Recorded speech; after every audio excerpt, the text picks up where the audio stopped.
আমাদের রাজ্যে বিধানসভা নির্বাচন ঘোষণা হয়ে গেছে, আর এই বিধানসভা নির্বাচনকে সামনে রেখে আমরা বিভিন্ন এলাকায় ঘুরছি। সাধারণ মানুষ এই বিধানসভা নির্বাচনকে কোন চোখে দেখছে সেটা মতামত নেওয়ার জন্য। তো আজকে আমরা চলে এসেছি মুর্শিদাবাদ বিধানসভা এলাকার নতুন গ্রামে। তো এখানে কয়েকজনকে পেয়ে গেছি, তারা কি ভাবছে সেটাই তাদের কাছে জেনে নেব। গোটা রাজ্যে যেভাবে কেন্দ্র সরকার আর রাজ্য সরকারের বিভাজনের রাজনীতি, বিশেষ করে ধর্মীয় মেরুকরণ, তো আপনারা তো বয়স্ক লোক, বাম সরকারকেও দেখেছেন, এই সরকারকেও না, দেখেছেন। এইগুলা ঠিক হচ্ছে না। কোনো দলই ঠিক করছে না যে আমরা সাম্প্রদায়িক দাঙ্গা লাগিয়ে দিয়ে আমরা ভোটের জন্য এই নিজে নিজে মারামারি করে, মানুষের মানুষে মারামারি করে, হাঙ্গামা করে, দাঙ্গা করে ভোট করা হয় না। ওটা ভুল কথা। যেই করুক করছে, ওটা ভুল করছে। মানুষকে একদিকে মমতা ব্যানার্জির ধরুন মন্দিরের রাজনীতি, একাধিক মন্দির তৈরি করছে, হ্যাঁ। অপরদিকে এখানে হুমায়ুন ও বাবরি মসজিদ করছে। হ্যাঁ, এইগুলা এইগুলা খুব একটা ভালো জায়গা না। ঠিক আছে, এবার ও হুমায়ুন রাগে পড়ে করছে, কিন্তু ওটাও ঠিক না। ওটাও ঠিক না। ওটাও ঠিক না। তো এবারে বিধানসভায় কিরকম মনে হচ্ছে যে বিরোধীরা, বিশেষ করে বাম, কি খাতা খুলতে পারবে? আমরা আমাদের দিক দিয়ে মনোবল নিয়ে চালাবো। এখন উপরবেলা জানে আর জনগণ জানে। রাজ্য সরকার যেভাবে ধরুন এই যে বেকার ভাতা দিচ্ছে, কর্মসংস্থান না দিয়ে শিল্প তৈরি হচ্ছে না, বেকারদের চাকরি হচ্ছে না, তো এই ভাতাটাকে কিভাবে দেখছেন 500,000 টাকা দিয়ে আমাদেরকে কিনে রেখেছে, এরকম হচ্ছে মানুষের। মানুষের? ও দিদি দিদি দিচ্ছে টাকা, মেয়েদেরকে বোঝানো আমাদের হয়তো সামনে মুশকিল হবে একটু। দিদি কারে বাড়ি যায়, ও দিদি টাকা দিচ্ছে আমাকে, বলবে এরকম। মানে পয়সায় বিক্রি হয়ে যাচ্ছে। পয়সায় বিক্রি হয়েছে, কিন্তু আসল কাজটা কোথায় হচ্ছে, কিভাবে হচ্ছে, ওরা তো আর বুঝতে পারবে না। মেশিনেরা 500 টাকা দিচ্ছে, বাস 500 1,000 টাকা টাকা। থেকে 1000 টাকাতেই খুশি হয়ে যাচ্ছে। খুশি হয়েছে এরকম, কিন্তু দেশের যে ক্ষতি হয়েছে সেগুলো তো মানুষ বুঝতে চাইছিল না। হুম। এসব হচ্ছে। আপনার তো যথেষ্ট বয়স হয়েছে, তো এই যে কর্মসংস্থান হচ্ছে না, তার পরিবর্তে যেভাবে বেকার, ভাতা এই যে দিচ্ছে। ছেলেগুলা সব বেকার।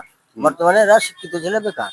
হুম। তাহলে বেকারের জায়গায় হ্যাঁ। কর্ম ব্যবস্থা যদি না থাকে, হুম। হুম। তাহলে বেকাররা কি করবে?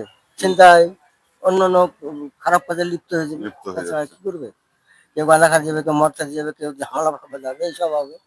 যে কাল কি ঘটেছে সব এইসব আমাদের এখানে হচ্ছে। এখানে ঘটেছে, চুরি বেড়ে যাবে হ্যাঁ, কাজ অনেক না কিছু থাকলে। হবে। অভাবের তাড়নায় কি করবে তখন?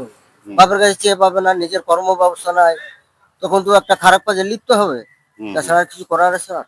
তো সরকার যদি ভাবে যে এই বলবে এই বছরের বিধানসভা নির্বাচনে কি মনে হচ্ছে, প্রত্যাবর্তন না পরিবর্তন হবে? হবে একটা কিছু, কিছু হবে, এটা আমাদের মনোভাব। হুম। এখনো জনগণও জনগণের জানে, উপর জনগণের উপরে নির্ভর হবে একটা কিছু। কিছু হবে। অনেক অনেক পরিবর্তন। ধন্যবাদ। সামনে তো আমাদের রাজ্যে বিধানসভা নির্বাচন, তো কি ভাবনা চিন্তা করছেন? আপনার চিন্তা তো পরিবর্তন চাই, আমরা পরিবর্তন চাইছেন? পরিবর্তন চাইছি। কি নাম আপনার? হাবিব মোল্লা। হাবিব। কি করেন? আমি কাজ করি রঙ। রঙের কাজ করেন। তো আগেও রঙের কাজ করতেন, এখনো রঙের কাজ করছেন বাম আমলেও। তো এই যে আপনাদের যে মজুরি, সেটা কি এখন বেড়েছে, বা যা রোজগার করছেন তাতে কি সংসার ঠিকঠাক ভাবে চলছে? না না, সেভাবে সংসার চলছে না। যে 400-500 টাকা কাজ হচ্ছে, তবু আনতে আনতে টাকা শেষ। আনতে আনতেই টাকা টাকা শেষ, শেষ। যেহেতু দ্রব্য মূল্য অনেক বেড়েছে। ইনকাম যেমন কম, তেমন জিনিসপত্রের দাম বেশি। ইনকাম বাড়লেও জিনিসপত্রেরও দাম বেড়েছে। রাজ্য সরকার যে এতগুলো প্রকল্প দিচ্ছে, সেই সব প্রকল্পের সুবিধা আপনার পরিবারে পাই? পাই, কিন্তু হয়তো প্রকল্প পেলে তো সংসার চলবে না, চলে না। প্রকল্পতে তো সংসার চলবে না ওই পয়সায়। তো সামনে ভোটকে নিয়ে কি ভাবনা চিন্তা আছে? পরিবর্তন হবে? পরিবর্তন তো চাইছি এখন আমরা, পরিবর্তন চাইছেন? জনগণের রায়। আচ্ছা আচ্ছা। তো আপনার এলাকায় যে রানিং এমএলএ ছিল, বিজেপির তো এমএলএ, তো কি কি উন্নয়ন করেছে? আমাদের নতুন গ্রাম অঞ্চলে গৌরীশঙ্কর দাস চোখে দেখতে পাওয়া যায়নি 5 বছরের মধ্যে। 5 বছরের মধ্যে? একদিনও চোখে দেখতে পাওয়া যায়, বিশেষ করে আমাদের এলাকাটাতে, আমাদের নতুন গ্রাম অঞ্চলে দেখতে পাওয়া যায় চোখে। এরপরেও তো বলছে এবারও জিতবে। সে মানুষ যদি দেয় তো ভোট দেয় তো জিতবে।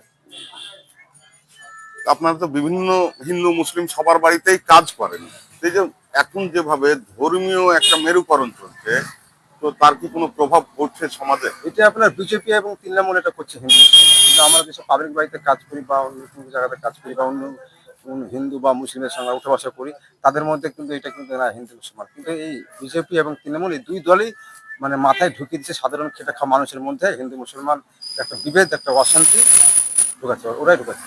সাধারণ মানুষই এগুলো সাধারণ মানুষের মনের মধ্যে ওই তৃণমূল আর ওই বিজেপি দুই দলেই মানে ঢুকাচ্ছে, এটা খাওয়া মানুষের মধ্যে ঢুকাচ্ছে। কিন্তু আপনার মানে আমরা যেসব জায়গায় উঠে বসা করি বা হিন্দু সাধারণ মানুষ এটাকে কোনো ইস্যু ভাবছে ইস্যু না। ভাবছে না, মনেও করে না। বুঝে গেছে দেখুন, এই যে তৃণমূল এবং বিজেপির এই দুই দলেই মানে মানে ভোট ব্যাংক করার জন্য আজকে এরকম মন্দির করছে, ধর্ম মসজিদ নিয়ে খেলা করছে। হিন্দু কেউ বলছে মুসলিম, কেউ বলছে মসজিদ দরকার, কেউ বলছে মন্দির দরকার।